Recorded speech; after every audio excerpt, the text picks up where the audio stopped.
Tyler Brooks was 16 years old when the entire colony of New Haven decided he was completely insane. Every single person on that frontier moon thought the same thing about him. His own father wouldn't even look at him anymore during family meals. The problem wasn't that Tyler was lazy or stupid or violent.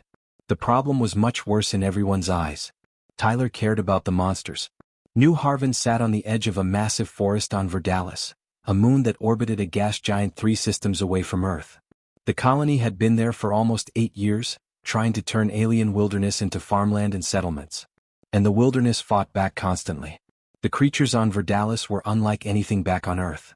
There were 6-legged cats the size of horses with eyes made of something that looked like crystal.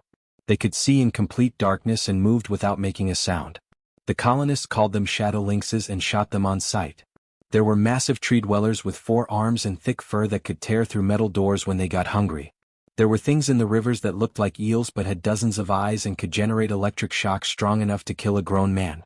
Every colonist learned the same lesson during their first week on Verdalis. The wildlife here wanted you dead.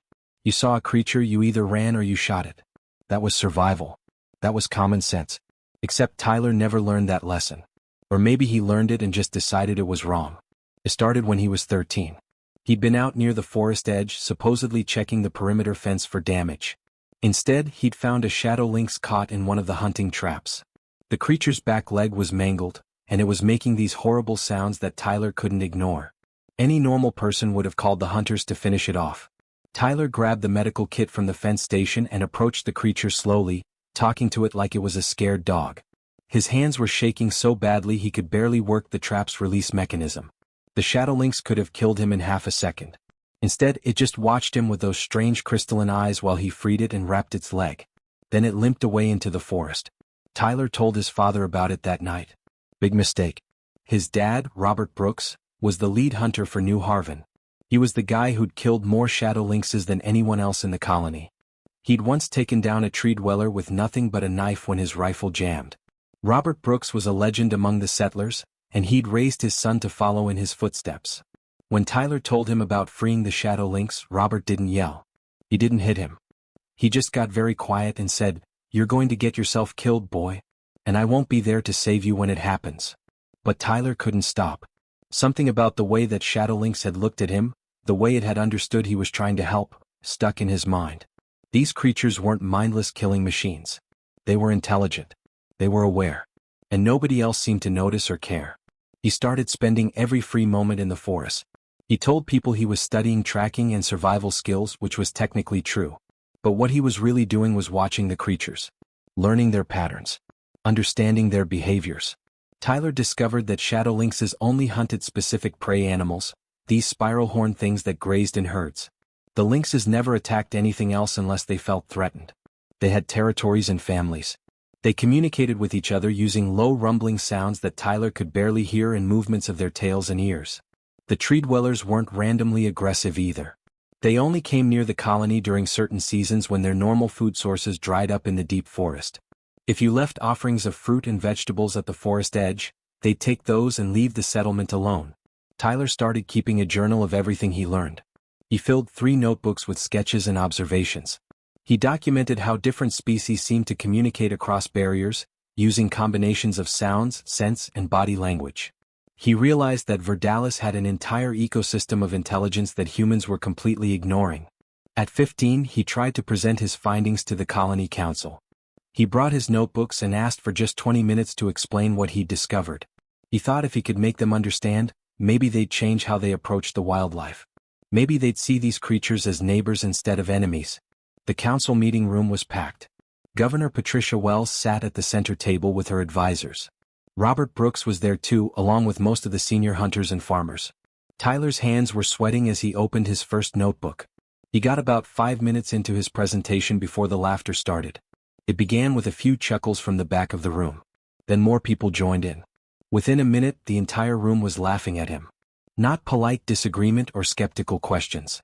Just straight-up mocking laughter. Governor Wells didn't even try to hide her smile. "Son, this is very creative, but we're not running a zoo here. We're building a civilization. These creatures are obstacles, nothing more. We appreciate your enthusiasm, but perhaps you should focus on more practical matters." One of the farmers, a man named Bill Carter, actually stood up and said, "Rob, you need to get your boy's head out of the clouds before something eats him."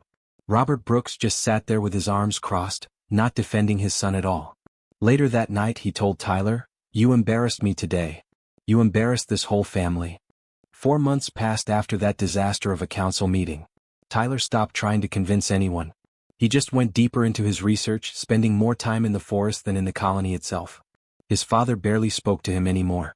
Most people in New Haven avoided him like he carried some kind of contagious stupidity. But Tyler didn't care anymore. He'd made a breakthrough that changed everything. The injured shadow lynx he'd helped years ago, the one that started all of this, she'd come back. Tyler had been sitting at the edge of the forest one morning when she just appeared from the trees. He recognized her immediately from the scars on her back leg. She sat down about 20 feet away and made a soft chirping sound. Not aggressive. Almost friendly. Tyler called her Ash because of her dark gray fur. Over the following weeks she kept coming back. Sometimes she'd bring food and eat while Tyler sat nearby. Other times she'd just sit and watch him. Slowly, carefully, Tyler learned to communicate with her. It wasn't like talking. It was more like a dance of sounds and movements. A low rumble meant contentment. Ears flat against the head meant fear or aggression. A slow blink with those crystal eyes meant trust. Tyler spent hours every day learning this language, and Ash seemed patient with his mistakes. Then one day Ash did something incredible. She led him deeper into the forest to meet her pack. There were 7 other shadow lynxes living in a cave system about 3 miles from the colony. They had cubs, these tiny fuzzy things that tumbled over each other and play fought. When Tyler approached with Ash, the others didn't attack. They watched him carefully, and Ash made a series of sounds that Tyler interpreted as an introduction. The pack leader, a massive male with silver-streaked fur, approached Tyler directly. He sniffed the air around Tyler, circled him once, then made a deep rumbling sound. Ash responded with her own sounds. It was like they were having a conversation about him. Tyler came back to that cave every day for 2 months. He learned that the pack had strict rules about hunting. They only took the spiral-horned grazers and only adult ones. They never hunted near their den. They posted sentries who watched for threats. They played with their cubs and groomed each other and seemed to genuinely care about each member of the group. But Tyler's discovery went beyond just the shadow lynxes. He realized that multiple species on Verdalis communicated with each other. The tree dwellers made hooting calls that warned other animals about danger. The river creatures used bioluminescent patterns to signal territories. Even the bird-like creatures that nested in the canopy seemed to understand the warning calls of ground animals. Verdalis wasn't just a moon full of dangerous wildlife. It was a complex society of different species that had learned to coexist. And humans were destroying it without even realizing what they were destroying. Then everything went wrong. The Colony Council announced their expansion plan. They were going to burn 5 square miles of forest to create new farmland. Governor Wells called it progress. She said the colony needed more food production to be self-sufficient. Tyler knew that 5 square miles included the shadow lynx den. It included the primary hunting grounds for dozens of species. It would displace hundreds, maybe thousands of creatures. He tried one more time to make them listen. He went to his father's house and begged him to at least come see the shadow lynx pack. To understand that these weren't mindless monsters. Robert Brooks was cleaning his hunting rifle at the kitchen table. He didn't even look up when Tyler walked in. "Dad, please. Just give me 1 hour. Come to the forest with me and see what I've learned. These creatures have families. They have rules and language and intelligence. We don't have to destroy them." Robert finally looked up and his face was hard as stone. "You know what your problem is, Tyler? You think being soft makes you special. You think caring about animals makes you better than everyone else. But out here on the frontier, that kind of thinking gets people killed. That's not what I'm saying. I'm saying we can coexist with them if we just try to understand them. There's nothing to understand. They're animals. We're humans. We're at the top of the food chain, and that's how nature works." Robert went back to cleaning his rifle. "The burn happens in 3 days. Stay out of the way." Tyler left without another word. The burn happened on a Tuesday morning. Tyler watched from a distance as the colony's fire teams ignited the forest. The flames spread fast, consuming everything. He could hear the creatures fleeing, their panic calls echoing through the trees. The smoke was so thick it blocked out the sun. By nightfall, 5 square miles of forest were reduced to ash and charred stumps. The colony celebrated with a big dinner. They'd gained valuable farmland and eliminated a major threat zone. Governor Wells gave a speech about human ingenuity and progress. Tyler didn't attend. He was at the forest edge, watching displaced creatures wander in confusion. Many were injured from the fire. Baby tree dwellers cried for parents that weren't coming back. A young shadow lynx, barely more than a cub, limped past with burned paws. Over the next week, desperate creatures started approaching the colony walls. They were starving because their hunting grounds were gone. They were confused and scared and had nowhere else to go. The colony's response was immediate and brutal. Captain Raymond Foster organized extermination patrols. Any creature that came within a quarter mile of the settlement was shot on sight. The hunters went out in teams, competing to see who could kill the most. Tyler watched them bring back the bodies. He recognized some of them. There was the silver-streaked pack leader he'd met in the cave. There was a tree dweller he'd seen playing with her babies. There were creatures he'd documented in his journals, creatures he'd spent months learning to understand. All dead because humans had destroyed their home and then killed them for being hungry. On the 8th day after the burn, Tyler made a decision. He packed supplies, took his journals, and headed toward the volcanic mountains in the distance. Everyone in the colony knew about the mountains. That's where the WRMs lived, massive flying reptiles that were supposed to be the most dangerous creatures on Verdalis. Nobody who went into those mountains ever came back. His father found out Tyler was gone by dinner time. Someone asked Robert where his son was, and Robert just shrugged. Stupid boy, probably finally got himself killed. Natural selection at work. Nobody organized a search party. Nobody seemed to care at all. Tyler Brooks, the crazy kid who loved monsters, had finally taken his insanity too far. The colony would be better off without him. But Tyler wasn't running away. He was running toward something. Because he'd seen the WRMs from a distance, and he'd noticed something nobody else had bothered to see. The way they flew in formations. The way they seemed to coordinate with each other. The way they avoided harming other creatures unless absolutely necessary. Tyler didn't think they were mindless killing machines at all. He thought they might be the most intelligent species on Verdalis. And he was betting his life that he was right. The journey to the volcanic mountains took Tyler 3 full days of hard hiking. He followed animal trails through what remained of the unburned forest, reading the territorial markers left by different species. A scratch pattern on a tree meant shadow lynx territory. Certain flowers trampled in specific ways meant tree dwellers had passed through recently. Tyler had learned to read the forest like a book, and it kept him alive. The temperature rose steadily as he climbed higher. The vegetation changed from thick forest to sparse, hardy plants that could survive the volcanic soil. Black rock formations jutted from the ground like broken teeth. Steam vents hissed and bubbled, releasing sulfur that burned Tyler's throat and made his eyes water. On the second night, Tyler heard them for the first time. Deep sounds that rumbled through the ground beneath his sleeping bag. Not quite roars. More like songs that resonated in his chest cavity. He'd brought audio equipment from the colony, cheap recording devices he'd stolen from the supply room. He set them up and captured hours of these sounds. When he played them back and adjusted the frequency, Tyler realized they had patterns. Repetitions. Variations that seemed intentional. It wasn't random noise. It was structured communication. On the morning of the 3rd day, Tyler reached a massive caldera at the mountain's peak. The crater was easily a mile across, with walls of dark volcanic rock rising on all sides. At the center was a lake of molten rock that glowed orange and red, sending waves of heat that made the air shimmer. And perched on the rocks around the lava lake were the WRMs. Dozens of them. Except they weren't WRMs at all. Tyler stood at the crater's edge and stared in absolute wonder. These were dragons. Actual, honest-to-God dragons like from ancient Earth legends. They had scales that shimmered like polished metal, catching the light from the lava below. Copper and gold and deep crimson. Their wings were folded against their backs, massive things that must have spanned 30 feet or more when extended. Some were enormous, easily the size of the colony's largest transport vehicles. Others were smaller, maybe juveniles. Tyler's hands shook as he pulled out his binoculars. He watched them interact with each other. They weren't fighting or hunting. They were doing something that looked almost like teaching. A large copper-colored dragon was demonstrating something to 3 smaller ones, showing them how to position their wings in a specific way. When one of the younger dragons got it right, the elder one made an approving sound. They had a society. A culture. Just like the shadow lynxes, but on a completely different scale. Tyler spent an hour just watching, documenting everything he could. Then he did the bravest and possibly stupidest thing he'd ever done in his life. He stood up, left his cover, and walked down into the crater toward the dragons. He got about 50 feet before every single dragon turned to look at him. The smaller ones scattered immediately, disappearing into caves in the crater walls. The larger ones remained, their attention fixed entirely on this tiny human who just walked into their home. The biggest dragon Tyler had ever seen landed directly in front of him. Her scales were deep crimson with veins of silver running through them like lightning patterns. She was absolutely massive, her head alone the size of Tyler's entire body. When she opened her mouth slightly, Tyler could see teeth as long as his forearm.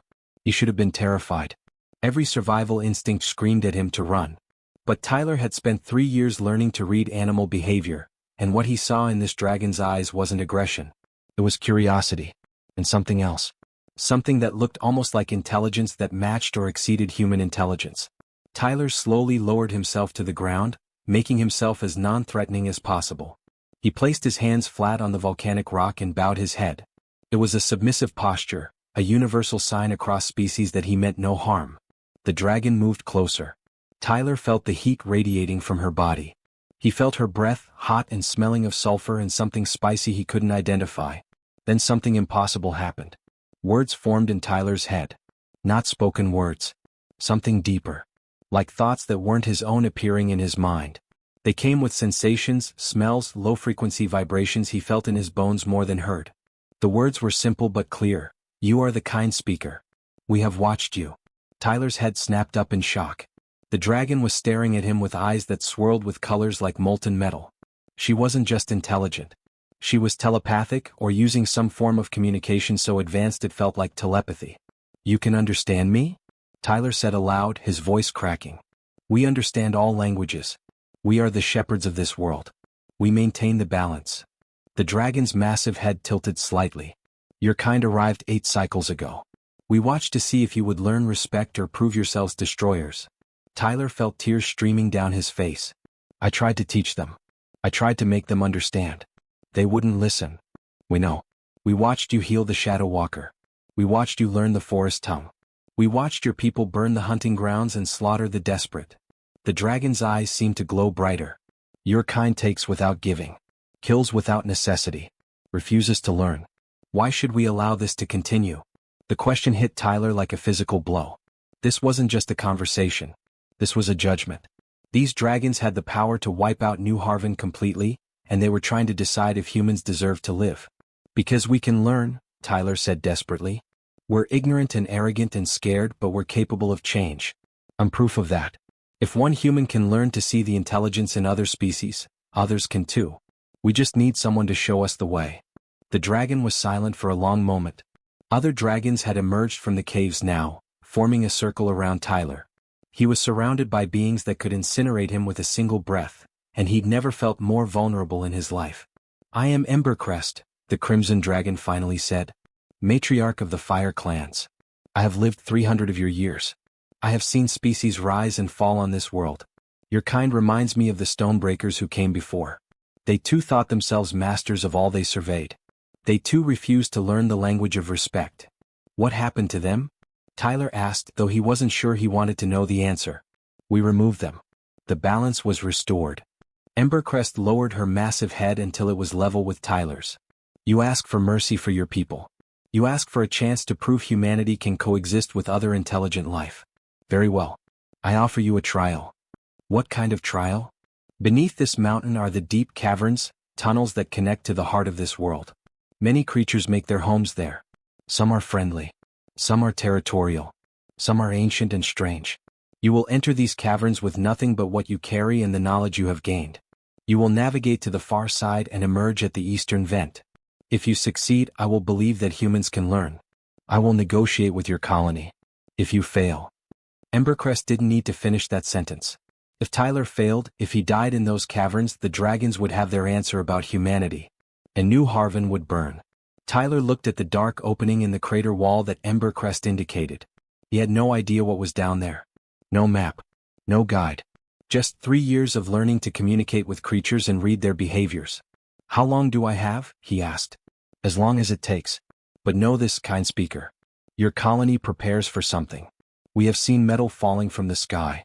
Smelled the burning of starfuel. Others of your kind have arrived and they bring weapons that could scar this world permanently. Tyler's blood ran cold. Someone else had come to Verdalis? With weapons? I accept your trial, he said quickly. But if I succeed, you have to help me save them. Not just the colonists, all of them. Every creature on this world. Embercrest's eyes swirled with something that might have been approval. If you prove yourself worthy, kind speaker, you will have the aid of all the fire clans. Now go. The deep places await and time is shorter than you know. Tyler took a deep breath, adjusted his pack and walked toward the cavern entrance. Behind him, dragons watched in silence. Ahead of him was darkness and unknown dangers. But somewhere above, his people were in trouble they didn't even know about yet. He had to survive this. Not just for himself but for everyone. The cavern entrance swallowed Tyler whole. Within 20 feet, the light from the crater disappeared completely, leaving him in darkness so absolute he couldn't see his own hand in front of his face. He pulled out his flashlight, and the beam seemed pathetically small against the vast emptiness ahead. The tunnel sloped downward at a steep angle. The walls were smooth volcanic glass in some places, rough jagged rock in others. Tyler could hear water dripping somewhere in the distance, and other sounds he couldn't identify. Scraping. Clicking. Things moving in the darkness. He'd been walking for maybe an hour when he encountered the first creature. The tunnel had widened into a larger chamber, and Tyler's flashlight caught movement along the ceiling. Something pale and segmented like a centipede but the size of a large dog. It had too many legs to count and a head that split into 3 separate jaw sections. When his light hit it, the creature froze. Tyler's first instinct was to run.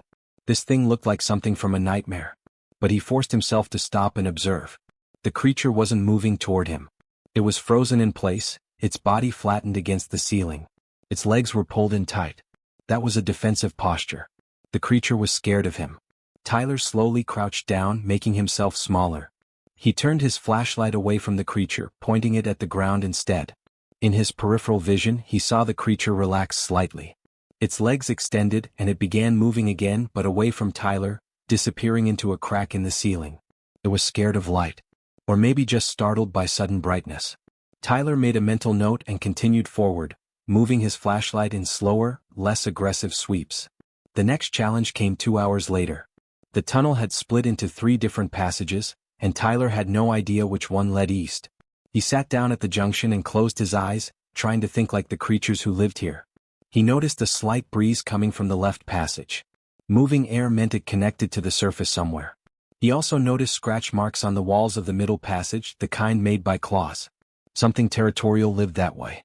The right passage had the smell of water and growing things. Tyler chose the right passage. If there was water and plants, there would be creatures he might be able to communicate with. Territorial predators in enclosed spaces were a death sentence. The passage opened into an underground cavern so large Tyler's flashlight couldn't find the far wall. Bioluminescent fungi grew everywhere, casting everything in an eerie blue-green glow. An underground river ran through the center, and the banks were covered in strange plants that seemed to grow without sunlight. And there were creatures everywhere. Small lizard-like things with 6 legs skittered across the rocks. Flying creatures that looked like a cross between bats and insects swooped through the air, feeding on the fungus. Something large moved in the river, creating ripples that caught the blue light. Tyler spotted what he was looking for near the water's edge.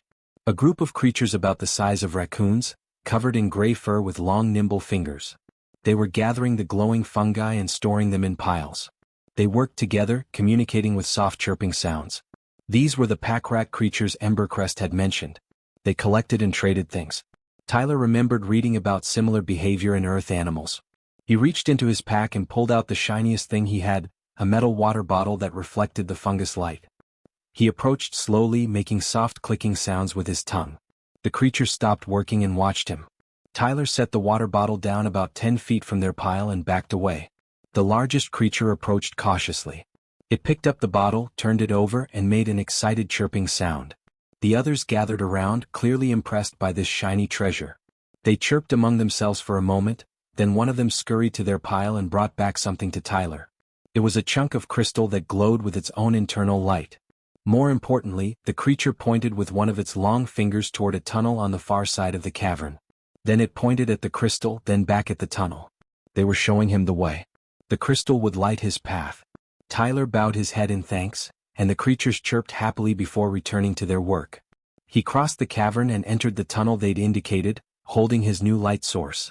The next 2 days were a blur of challenges. Tyler encountered a crystalline serpent coiled around a clutch of eggs. The tunnel he needed to pass through ran right beside her nest. He spent 6 hours carefully helping her rearrange the eggs after a small tremor had disturbed them, moving with painstaking slowness to prove he meant no harm. When he finished, she simply moved aside and let him pass. He found a chamber filled with creatures that hunted by sound. Tyler held his breath and moved through in absolute silence, taking nearly an hour to cross a space that was only 50 feet wide. He traded more items from his pack with other collector creatures. A knife for safe passage through their territory. His emergency blanket for information about which tunnels were safe. Every interaction taught him something new about how to communicate across species barriers. On the third day, Tyler saw light ahead. Real sunlight, not the glow of fungi or crystals.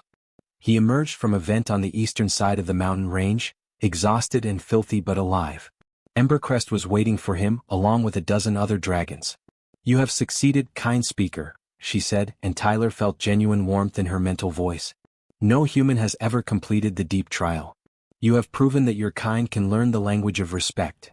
Tyler collapsed onto the warm volcanic rock, every muscle in his body screaming, "Thank you. Now please, you said something about my colony being in danger. What's happening?" Embercrest's tone shifted to something darker. "While you traveled the deep places, a new skyship arrived. Much larger than the one that brought your colony. Carries weapons we have not seen before. Weapons that could burn entire forests in moments. Could turn stone to liquid. Could poison the air itself." Tyler's stomach dropped. "Did you see any markings on the ship?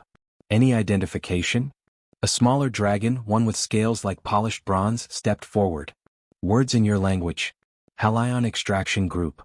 Tyler had heard of Helion. Every colonist had. They were the corporation that had funded New Harvin's establishment. They provided the initial supplies, the transport, the equipment. In exchange, they owned 30% of everything the colony produced. But Helion was known for something else too. They were ruthless. When colonies didn't produce fast enough, Helion took control. They'd strip mine entire planets and leave nothing but dead rocks behind. "They're not here to help," Tyler said, pushing himself to his feet despite his exhaustion. "They're here to take over." "How long ago did they arrive?" 2 sun cycles, Embercrest replied. "Their metal walkers already patrol your settlement. Your people are prisoners." 2 days. Tyler had been in the caverns for 3 days, and in that time Helion had invaded. His father, Governor Wells, everyone he'd grown up with were now hostages. And Helion's plan was probably to do exactly what Embercrest described. Burn everything, mine the resources, and leave Verdalis a dead husk. "We have to stop them," Tyler said. "Not just for the humans. For every creature on this world. Helion won't care about dragons or shadow lynxes or anything else. They'll destroy it all." Embercrest spread her massive wings, and the other dragons did the same. The sound was like thunder rolling across the mountains. "Then let us show these invaders what it means to face the fire clans. Let us teach them that some worlds fight back." Embercrest released a call that Tyler felt in his bones before he heard it. The sound started as a low rumble that made the volcanic rock beneath his feet vibrate. Then it built into something that echoed across the entire mountain range, a roar that carried for miles in every direction. Dragons emerged from caves and vents Tyler hadn't even noticed. They came in every color imaginable.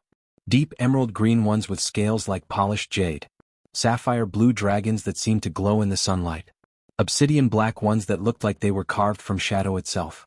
Some were as large as Embercrest, ancient and powerful. Others were younger, smaller, but no less impressive. Within minutes, there were at least 40 dragons gathered on the mountainside. Tyler stood among them, a tiny human surrounded by legends come to life.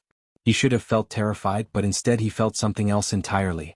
"Oh, they will not expect us," Embercrest said, her mental voice reaching Tyler and presumably all the other dragons. "Humans believe we are mindless beasts. They believe their metal and fire makes them superior. Today we teach them the price of arrogance." The flight back to New Harvin took less than an hour. Tyler rode on Embercrest's back, clinging to the ridge of scales along her spine. The ground blurred beneath them as they soared over the forests. The other dragons flew in formation around them, moving with a coordination that spoke of centuries of cooperation. As they approached the colony, Tyler saw the devastation. The burned forest was even worse from the air, a massive scar of black ash and dead stumps. But that wasn't the worst part. Helion had brought machinery, huge excavators and drilling rigs that were already tearing into the ground. They were strip mining right at the edge of what used to be forest, ripping out minerals and leaving nothing but toxic waste behind. The colony itself was surrounded by combat mechs. These weren't the small security robots New Haven used for patrol. These were military-grade war machines, 15 feet tall with enough firepower to level buildings. Tyler counted at least 20 of them positioned around the settlement's perimeter. In the center of the colony square stood Helion's command ship, a massive vessel that dwarfed every structure in New Haven. Its weapon systems were deployed and active, pointed both at the sky and at the colony buildings themselves. They're holding everyone hostage, Tyler realized. If anyone resists, they'll destroy the entire settlement. Then we must be precise, Embercrest replied. Watch, kind speaker. Learn what true power looks like when wielded with purpose. The dragons didn't announce their arrival with roars or dramatic displays. They simply appeared in the sky above New Haven, dropping from cloud cover in complete silence. For a moment nothing happened. The Hellion soldiers on the ground were too busy with their work to look up. Then someone in the command ship spotted them. Alarms started blaring. The combat mechs turned their weapons skyward. Tyler heard shouting and panic through the external speakers. That's when the dragons struck. They didn't breathe fire randomly or attack in a frenzy. Every move was calculated and precise. A sapphire dragon dove toward a combat mech and released a burst of concentrated electromagnetic energy from its mouth. The mech systems fried instantly, sparks shooting from its joints as it collapsed into a useless heap of metal. An emerald dragon targeted the mining equipment, melting the drill bits and excavator arms with focused heat that left the operators unharmed but destroyed their tools completely. Embercrest herself went for the command ship's weapons systems. She flew along the vessel's hull, her breath creating surgical cuts that severed power lines and destroyed targeting computers without breaching the main hull. The humans inside were safe, but their weapons were useless. The obsidian dragons created something Tyler had never seen before. They released a substance that looked like smoke but moved with purpose, flowing around the remaining mechs and infiltrating their systems. Within seconds, the machines were completely blinded, their sensors overwhelmed by whatever the dragons had deployed. The entire battle lasted exactly 17 minutes. 40 dragons dismantled Helion's entire military operation without killing a single human being. The precision was breathtaking. Every strike was measured. Every attack targeted equipment rather than people. Inside the command ship, Director Kyle Morrison watched his entire operation fall apart. He was used to colonies surrendering immediately when Hellion showed force. He was used to being the most dangerous thing on any world he visited. The idea that the local wildlife could be this organized, this intelligent, this overwhelmingly powerful had never even crossed his mind. When Embercrest landed on the command ship's hull and began melting through the armor plating directly above the bridge, Morrison finally broke. He screamed orders to retreat, to abandon the operation, to get off this nightmare planet immediately. The Hellion soldiers didn't need to be told twice. They scrambled back to their transport ships, leaving behind millions of dollars of equipment. The combat mechs lay scattered across the ground like broken toys. The mining machinery sat silent and useless. As the last Hellion vessel lifted off, Embercrest and 3 other dragons escorted it to the edge of the atmosphere.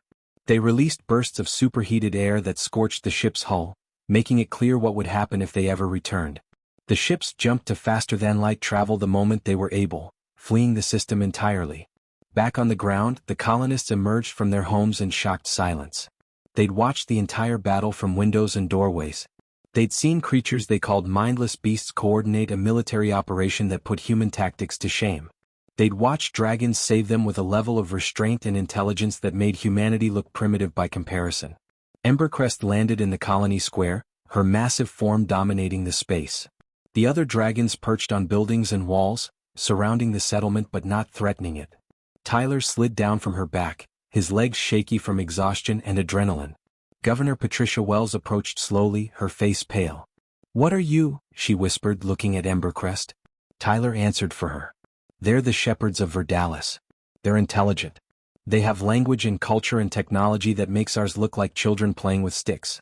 And they've been watching us destroy their world for 8 years." Robert Brooks pushed through the crowd.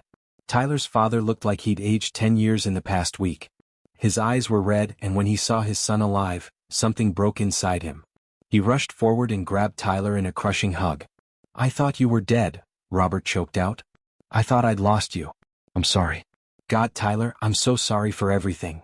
Tyler hugged his father back but pulled away to face Embercrest. "Tell them," he said. "Tell them your terms." The dragon's mental voice somehow reached everyone in the colony simultaneously. Tyler watched people's faces change as they heard her words directly in their minds. Humans of New Haven, you have lived on our world for 8 cycles. You have burned our forests, slaughtered our children, taken without asking, killed without need. Your kind came with arrogance and ignorance, believing yourselves masters of all you surveyed. People hung their heads in shame. Some were crying. Governor Wells looked like she wanted to disappear. But one among you chose differently. One learned to listen, learned to respect, learned that intelligence comes in many forms.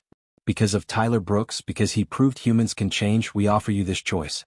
You may remain on Verdalis, but never again as conquerors. You will learn the language of the creatures here. You will take only what you need and restore what you damage. You will teach your children that kindness is not weakness but the foundation of true civilization. Do you accept these terms? Governor Wells stepped forward, her voice shaking. We accept. We'll do whatever you ask. We'll learn. We'll change. Just please give us this chance.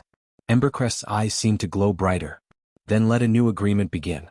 Let humans and dragons build something neither could create alone. Let Verdalis become a place where different minds work together rather than destroy each other. The crowd erupted in a mixture of relief and awe. People were hugging each other, crying, laughing. The weight of what had almost happened, what had been prevented, hit everyone at once. Over the next weeks and months, New Haven transformed completely. Children attended classes where they learned creature speech alongside their regular studies. Shadow lynxes began patrolling the colony's borders not as threats but as partners, helping keep watch and learning to trust humans in return. The burned forest was replanted with help from dragons who knew which plants belonged where. Robert Brooks became one of the most dedicated students of creature language. He spent hours every day learning from Tyler, trying to make up for the years of ignorance and arrogance. He told everyone who would listen about the day his son saved them all by seeing what others refused to see. 5 years later, Tyler stood in that same colony square giving a presentation to representatives from 12 other human colonies. He was 21 now, no longer the mock teenager but humanity's first official dragon speaker. His job was to travel between worlds and teach other colonies the lessons of Verdalis. Behind him, Ash the Shadow Lynx rested in the shade. In the sky, young dragons played with human children who'd grown up learning that different didn't mean dangerous. The colony had become something unique in all of human space, a true partnership between species. A little girl named Sophie, only 6 years old, approached Tyler after his presentation. She had a baby dragon perched on her shoulder, no bigger than a cat. Mr. Brooks, she asked, is it true people used to kill dragons? Tyler knelt down to her level. Yes, because they were scared and didn't understand. But your generation gets to grow up differently. You'll never make the mistakes we did. Sophie smiled and ran off to play with her dragon friend. Tyler watched them go and felt Embercrest's presence in his mind. You have done well, kind speaker. Verdalis thrives because you refuse to accept easy answers. Tyler looked up at the dragon matriarch perched on the colony's main building. I just did what felt right. That, Embercrest replied with warmth, is precisely why it worked.